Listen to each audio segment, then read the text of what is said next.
నమస్తే రమగారు. నమస్తే జయ. రమగారు, ఏదో ఒక చిన్న విషయానికి కోపం వచ్చింది. నాకు కాదండి, జనరల్గా చెప్తున్నాను. ఆ కోపాన్ని కంటిన్యూ చేసేస్తూ ఉంటారు ఆ ఇష్యూని. అది ఇంకా ఎన్ని రోజులైనా, కొంతమంది అయితే సంవత్సరాల తరబడి లాగుతూ ఉంటారు, కొంతమంది ఒక 2-3 రోజులు, ఒక వారం. కోపం వచ్చిన సందర్భాన్ని బట్టి, ఆ ఇష్యూని బట్టి.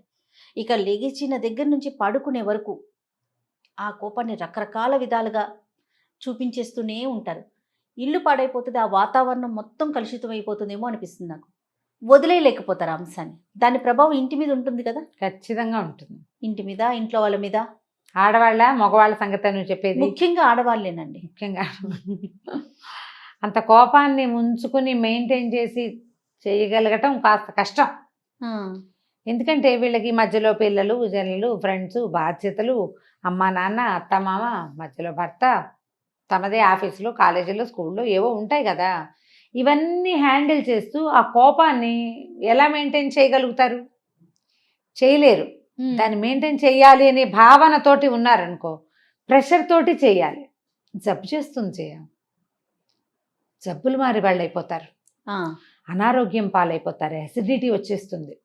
కోపాన్ని చూపించటం వల్ల, చూపించకపోవటం వల్ల, చూపించడం మెయింటైన్ చేయటం వల్ల రోజుల తరబడి. Okay okay, right. నిజానికి మెయింటైన్ అవ్వదు, మనకి బోల్డ్ వ్యవహారాలు వస్తాయి. రైట్. దాని మీదే ఉండడానికి నీకు పని పాఠాలు ఎంతనం ఉండదు. ఆడవాళ్ళు ఎంత పనులు ఉంటాయి అమ్మా ఆడవాళ్ళకి, మరి ఎన్ని పనులు చెయ్యాలో. ఇవాళ రేపు ఎవరు చేస్తున్నారు అంటారు, నేను కూడా అంటా అన్నమాట. మనకి ఇవాళ రేపు ఇదివరకట్లాగా దంచుడు, చెరుగుడు, ఉతుకుడు, చేత్తోటే చేయటం అవి లేవు. కానీ క్రియలు ఉన్నాయి కదా. అసలు వేరే రకంగా ఉన్నాయి కదా అమ్మగారు, వేరే రకంగా ఉన్నాయి. పైగా అపరిమితమైన టైం స్ట్రెస్,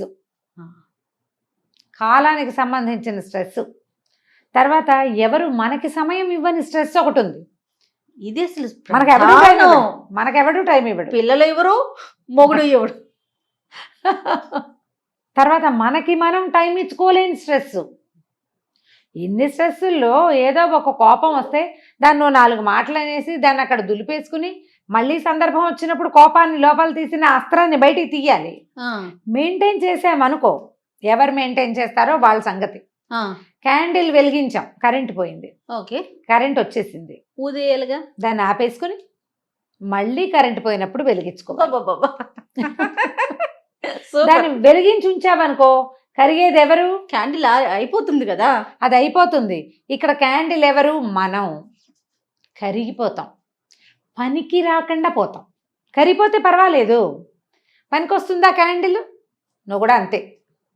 ఎంత బాగా చెప్పారు అమ్మగారు, మంచి ఉదాహరణ. ఇలాగే అవుతారు జయ. అవునండి, వీళ్ళు వాళ్ళకు కూడా పనికిరారు. కోపిష్టతనంతో మనం మన సొంతానికే పనికిరాము ఎప్పుడు. ఆడవాళ్ళు, మా అబ్బాయిలు మీరు వినకండి, నేను ఒక మాట చెప్తాను, మగవాళ్ళకి కాదు, ఆడవాళ్ళకి కార్యసాధక లక్షణం ఒకటి ఉండాలి జయ. ఎంత కోపాన్నైనా మడిచి చక్కగా ప్యాక్ చేసి అవసరమైనప్పుడు తీయటానికి పెట్టుకోవాలి. భర్తలు ఏదైనా అంటే ఆ అస్త్రాలన్నిటికీ పదును పెట్టి మడిచి పైన పెట్టుకోవాలి. నువ్వు ఈ టైంకి ఎలా చేయాలో ఆ పందేలు. మహానటి సావిత్రిలాగా యాక్షన్ అంతే. అవసరమైనప్పుడు దాచిపెట్టామే అటక మీద వేసేయి బాణం. దీన్ని రోజు వాడుతుంటే దానికి పదునే పోతుంది. కార్యసాధకుల లక్షణం కాదు. నీ కోపంతో నువ్వు ఉద్ధరించేది, సాధించేది ప్రయోజనం ఏమీ లేదు. నువ్వే మాడిపోతావు. అదే నువ్వు ఆపుకోవు దాన్ని. టైం వచ్చినప్పుడు, మళ్ళా సిచ్యువేషన్ వచ్చినప్పుడు లోపల బడవాగ్నిలాగా ఉంటుంది, దాన్ని విసిరే పని అయిపోతుంది నువ్వు అనుకున్నది. లొంగుతారు అవతల వాళ్ళు. నువ్వు నిరంతరం చూపించే రుసరుస, దుమదుమ, లేచిన దగ్గర నుంచి రాత్రి దాకా నువ్వు ఇలాగే ఉంటే నీతో ఫ్రెండ్లీగా కనీసం పిల్లలు కూడా అయ్యో అమ్మ అణుచుకుంటోంది అని అనిపించదు. నీ రుసరుసలు వాళ్లే పడాల్సి వస్తుంది. నీకు పిల్లలతోటి కూడా స్నేహం మిగలదు. కోపం వల్ల నీకు వచ్చింది ఏముంది? అదే నువ్వు దాచిపెట్టిన కోపం ఉంది చూడు, దానివల్ల ప్రయోజనం వస్తుంది. అమ్మో దీన్ని ఏమని అనకూడదు, అన్నామంటే రేపొద్దున ఎప్పుడో ఒకరోజు కరెక్ట్గా మన మీదకి దూకుతుందని తెలుసుకుంటారు. 2 సార్లు చేసి చూడండి, కోపాన్ని దిగమింగటం చాలా కష్టం. నిప్పులు మింగటం నార్మల్ అయిపోవటం ఇంకా కష్టం కదండి. చెప్పడం భలే సులువు, ఇక్కడ కూర్చుని బోల్డని చెప్తాను నేను కదా. కోపాన్ని తగ్గించుకోవడానికి ప్రధానంగా ఆహారంలో కారం, మసాలాలు తగ్గించుకుంటాం. మిమ్మల్ని మీరు ప్యాంపర్ చేయటం మానేసేయండి. అయ్యో నాకు ఎంత కష్టం వచ్చింది అనుకోవద్దు. లోకంలో అందరికీ వస్తాయి, నాకు కూడా వచ్చింది. వర్షం పడితే అందరిళ్ళ మీద పడదా వాన? మనం ఒక్కింటి మీదే పడుతుందా? కాదు కదా, అందరిళ్ళ మీద పడుతుంది. ప్రతి ఇంట్లోనూ మనకొచ్చేలాంటి సమస్యలే అటు ఇటుగా, ఒక మాత్ర అటు ఎక్కువ, ఒక మాత్ర ఇటు తక్కువ, అంతే. అంతే కదా. ఇప్పుడు చూడు, ఓపెన్గా ఉన్న స్పేస్ ఇంట్లో ఉందనుకో, మన ఇంట్లో ఓపెన్ స్పేస్ ఉంటే అక్కడ నీళ్ళు ఎక్కువ నిలుస్తాయి. ఓపెన్ స్పేస్ తక్కువ ఉన్న ఇంట్లో నీళ్ళు తక్కువ నిలుస్తాయి. వాన తక్కువ కాదు, అక్కడ నిలవ తక్కువ. మనం కూడా అంతే. నువ్వు మనసుని తెరిచిపెట్టుకుని కోపానికి, దుఃఖానికి, కష్టానికి ఆహ్వానం పలికావా, వానొచ్చి పడ్డట్టు మొత్తం కష్టాలన్నీ నీ ఒళ్ళోనే పడతాయి. ఓపెన్గా ఉండద్దు. జీవితం అన్నాక ఇలాంటి బొడిదుడుకులు, ఇబ్బందులు, సబ్బందులు రానే వస్తాయి. అందరికీ తాగుబోతు మొగుళ్ళు ఉండరు, కొంతమందికి ఉంటారు.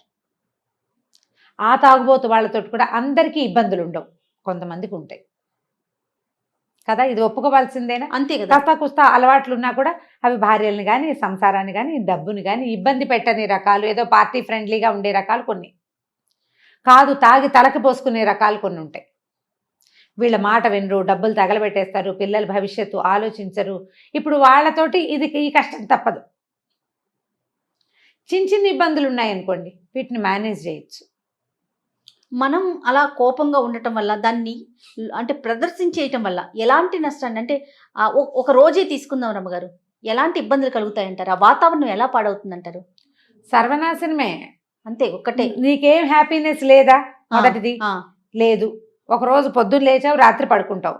ఈ పొద్దు నుంచి రాత్రి దాకా కనీసం ఒక 12 గంటలు ఉందా? 12 కాదు, ఇంకా 18 గంటలు, 16 గంటలు కనీసం ఉంటుంది. 6కి లేచామనుకో, ఈవినింగ్ 6కి మనం పడుకోగలం కదా, 10కి పడుకుంటాం. అంటే ఈ 12, 4, 16 గంటలు లేదా 17 గంటలు ఉంటాయి. ఈ 16-17 అవర్స్లో నువ్వు హాయిగా ఉండే నిమిషం ఒకటి కూడా లేదు, నువ్వు కోపంగా ఉంటే.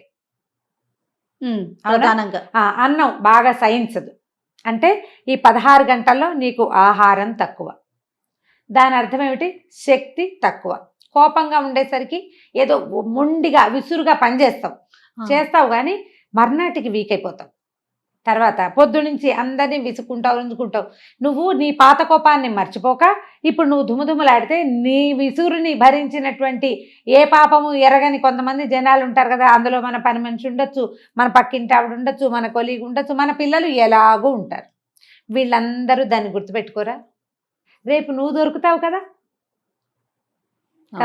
నువ్వు ఇవాళ విసుక్కున్నావు ఒక మనిషిని, నీకేదో విసుగ్గా ఉంది, నీ ఇబ్బంది నీది.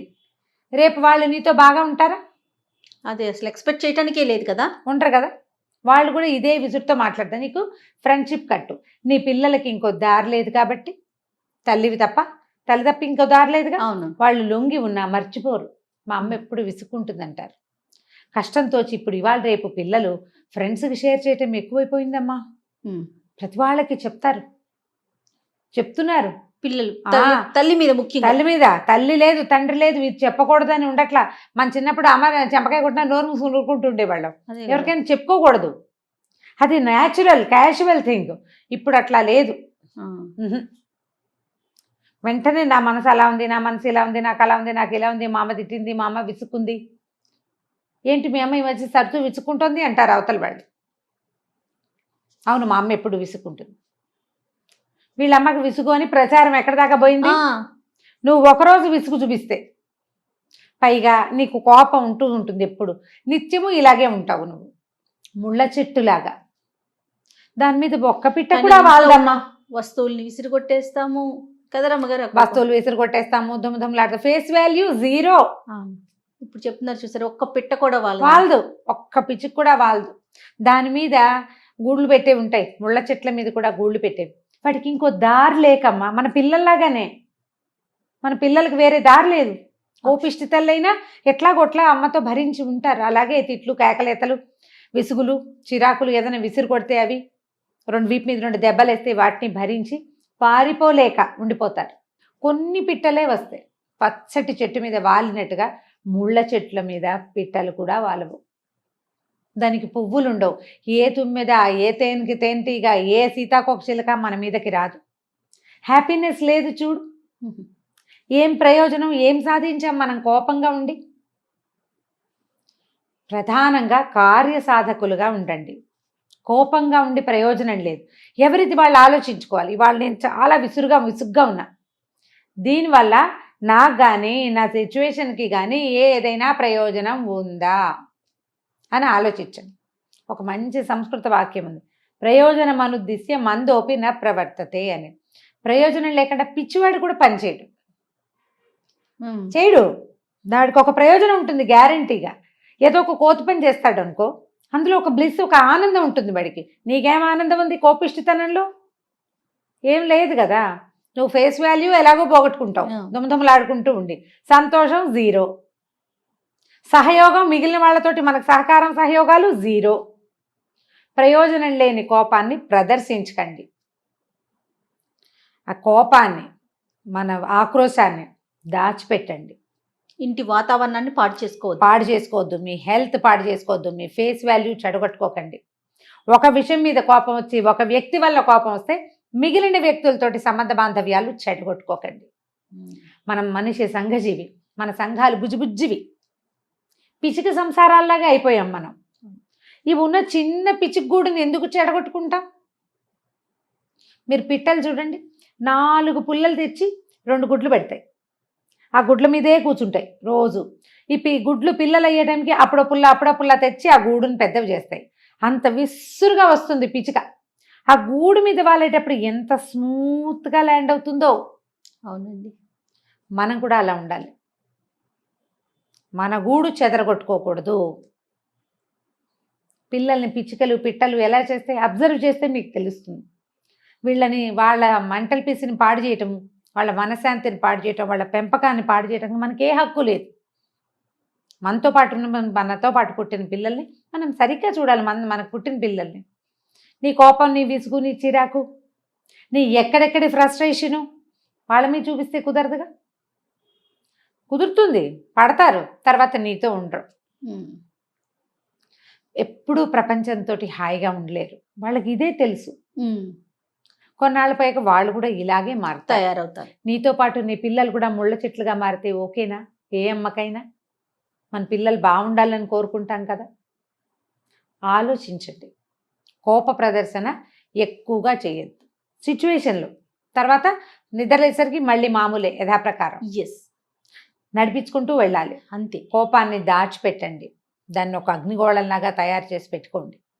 అవసరమైతే ఆ గోళాన్ని తీసి విసిరండి, అప్పటి వరకు వదిలేయండి. అంతేనండి? అంతే. సూపర్ అమ్మ గారు. నమస్తే. నమస్తే.